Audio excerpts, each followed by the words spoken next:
Hi, I'm Darnell with Way Over Recipes, and this is my 14-day review of the Cuisinart 6-quart basket air fryer. And if you've not already seen it, please see the initial review. That is where I do test cooks, measurements, I do some side-by-side with other cookers for sizing purposes, I do sound decibel checks, basically everything that you want to know how to use it, all the details of all the functions. All of that is in the initial review.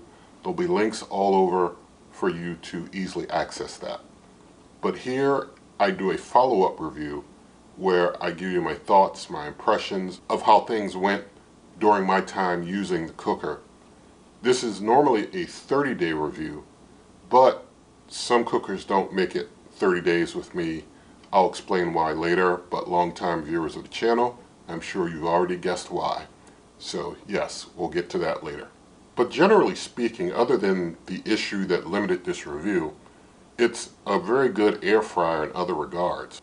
Now, in true Cuisinart form, this is a very hot-end basket air fryer. Every Cuisinart I've ever used cooks on the hotter side. Different cookers, despite what the temperatures might show, and full temperature testing is in the initial review too, but despite what temperature testing may show, certain cookers just cook things hotter and faster than others in just general use. Every Cuisinart I've ever used cooks things hotter and faster usually than others, and same here with the 6-quart basket air fryer, cooks things very hot and very fast.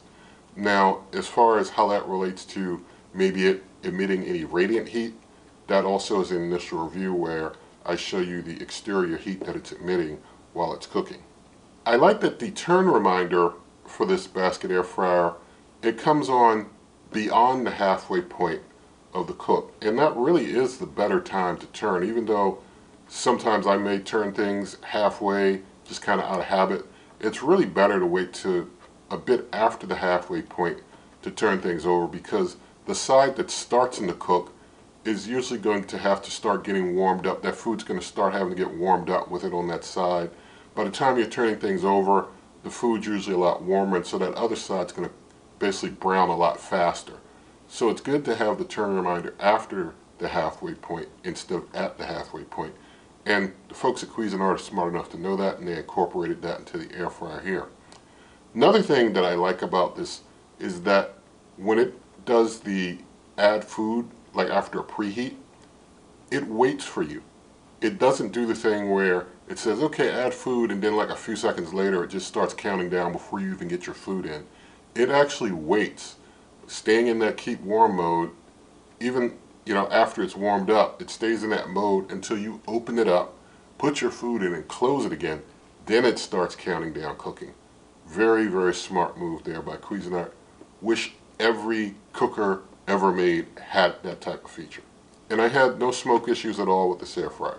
The user interface for this one, it's a little bit of getting used to at first, more so than other basket air fryers, because of how they kind of have the air fry function and the split out sub functions of air fry, and how they have kind of the turn reminder over on the side, and you have to decide if you want to have that or not. But it is nice that you can toggle that turn reminder. That's nice. But still, the user interface takes a little getting used to at first, but after a couple days of using it, you get used to it. And so it's an alright interface. And I never had any issues with any of the touches having issues recognizing my fingers, even though I prefer physical buttons. This one, I never had an issue with it recognizing my touches. The general build quality of the overall air fryer seems pretty sturdy, but there's something that's not too sturdy we'll talk about later. And it's not very loud for a basket air fryer, and in the initial review I do a full sound decibel check, so you can check that out. And cooks are generally even overall, and I'll be showing you examples of that in a little bit here in this video. Now I want to talk about the functions that I used, and with the air fry function that works well, and I like that you can turn the turn reminder off. I also like that for air fry, even though functions like bake and roast may have a preheat, I like that they didn't put a preheat on air fry. Usually when you're doing air frying, you just want to go. And so I like that they thought that out to not have a preheat on the air fry function. The roast function works well, and I'm going to show you some photos of things that I roasted to show that it basically roasts pretty evenly. The first one I'll show you, I roasted some hazelnuts, 4 cups of hazelnuts. I did those at 375 degrees Fahrenheit for 12 minutes, and I stirred them at about the midpoint. I didn't really wait for the turn reminder. I did it about the midway point. But you see that things look light a little in the middle, but overall things are pretty even. And I also roasted pecans for about 6 minutes at 375 degrees Fahrenheit, and I moved those after about 4 minutes beyond the halfway point. That's when the turn reminder went off for me. So with a 6-minute cook, turn reminder went off at 4 minutes, which was good. And you see things turned out very evenly when I stirred, when they told me to stir things. The bake function works very well. For a basket air fryer, this does a good job at baking. I didn't use the broil function in this one, but I did use the keep warm feature. And the keep warm, it does work well, but since it has no reheat feature, it only has keep warm. I would have preferred if the keep warm had the start temperature a little higher and the cook time, the default cook time, a little lower, because it defaults to like something under 200 degrees Fahrenheit, and I had to always turn it up to like 300 if I wanted to reheat something. And the default time for keep warm is 60 minutes, but if I was just trying to reheat something, then I needed to always bring that down to something under 30 minutes. And so I would have preferred if the keep warm just had the temperature and the time somewhere in the middle so that I could easily use it as both keep warm and reheat, since it doesn't have a reheat function. And you don't want to use bake for reheating because bake has a preheat. But generally, for all the functions, they all work very well. For cleaning, it's very easy to clean. Everything is non-stick. And so I'm just going to show you inside how things look. So you see here, you know, everything looks decent there. And up in here, everything looks good. You know, no problems there. But there was one issue that causes these reviews to go short, and I stand by it. You know, everybody has their view of things, and that's mine. But when the coating starts failing, I'm out. And so I'm going to show you really quick where the coating started failing on this one. So I hope that you can see well here. The coating's starting to wear off right there on that area. Also in this area here, the coating is wearing off also.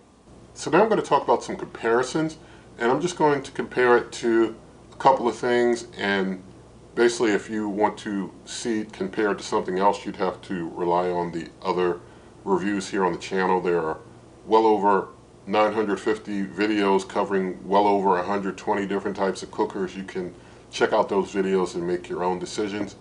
But this Cuisinart compared to the Ninja Air Fryer Pro. The Ninja Air Fryer Pro basically doesn't have a window. As far as cooking ability, I prefer the Cuisinart for its cooking ability. If the coating had not failed on the Cuisinart, it would have been a champ to me as far as basket air fryers over the Ninja Air Fryer Pro. However, coating failure is, you know, you're done. So the Ninja Air Fryer Pro has to win because the coating did not fail. I also want to compare this Cuisinart to the Ninja Crispy, and the Ninja Crispy, it's a harder comparison because the Ninja Crispy has no temperature control. And so that was a really big problem that I had with the Ninja Crispy, not being able to manually adjust the temperature to use that in a more varied type of way as I would prefer to use as I do with most cookers. And so the Ninja Crispy, it's nice. It's got, you know, 2 containers that come with it. That's really nice. But all the same, the coating failure on the Cuisinart, that makes the Ninja Crispy a winner. The Ninja Crispy coating did not fail, and used both the Ninja Air Fryer Pro and the Ninja Crispy for 30 days straight, and reviews of those are here on the channel. But if not for the coating failure, the Cuisinart, you know, to me would have superseded them all. So you just have to make your own decisions on that. And for me, the Ninja Prestige is still my overall champ of all cookers. However, as I've said in another video, the Prestige fan seems to they're starting to trend towards failing. So I'm not sure how much longer I'm going to keep rolling with the Prestige, but it's still the champ for now. Now I hope that you enjoyed this review, and nothing in this video is sponsored, nothing given to me, and there are lots of ways to help the channel. Also, you can always check out my blog, superwaveovenrecipes.com. Again, that's superwaveovenrecipes.com. Also, in the video description, there are things like the links to different shops that you can shop at. There's memberships, there's donations, like super thanks here on YouTube. Also, if you see the shop icon here on YouTube, you can use that to buy this or something else. That helps the channel as well. Also, there's Buy Me a Coffee in the video description also. Also, there are lots of ways that you can help the channel without paying a dime, such as the hype button. If you see the hype button here, and this is within the first 7 days of the release of the video, you can hit that hype button up to 3 times. That helps to push the video out to more people, and so that's always appreciated. Also, you can give the video a thumbs up. You can share the video with a friend. You can leave comments, subscribe, hit that notification icon, and good eating.